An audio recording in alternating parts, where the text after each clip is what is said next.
একটা ছোট্ট ছেলে যে ইংরেজদের পতাকাকে স্যালুট করতে অস্বীকার করেছিল, যে অন্যায়ের বিরুদ্ধে শিক্ষককে চড়ও মেরেছিল, সেই ছেলেটাই একদিন হয়ে উঠল নেতাজি।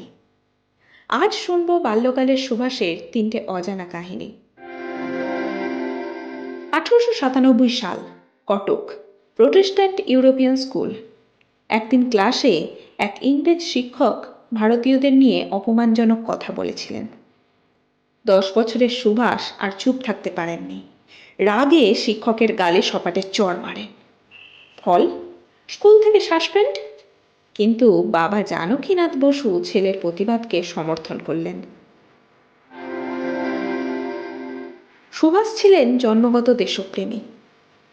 স্কুলে সবাই যখন ইংরেজদের পতাকাকে স্যালুট করছে, সুভাষ সোজা হয়ে দাঁড়িয়ে বললেন, আমি বিদেশির পতাকাতে মাথা নত করব না। সেই দিনই তিনি মনে মনে প্রতিজ্ঞা করেন বড় হয়ে দেশকে স্বাধীন করবেন। তিনি নিয়মিত বিপ্লবীদের খবর পড়তেন। বুকের মধ্যে দেশের আগুন জ্বলত। কিশোর বয়সে একবার সুভাষ বাড়ি থেকে পালালেন, সন্ন্যাসী হবেন বলে। দেশ সেবাই তাঁর ধর্ম। কিন্তু পথে বাবা মায়ের মুখ মনে পড়ে যায়। শেষে ফিরে এসে প্রতিজ্ঞা করেন গেরুয়া না পড়েও দেশের সেবা করবেন।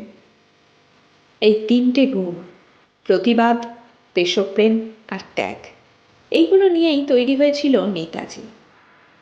আর আজকের দিনে দাঁড়িয়ে যখন কিছু মানুষ নেতাজির নামে অপমানজনক কথা বলেন, তখন আমাদের মনে রাখা উচিত যারা দেশের জন্য নিজের সব কিছু ত্যাগ করেছেন, তাদের অপমান করা মানে নিজের ইতিহাসকে অপমান করা।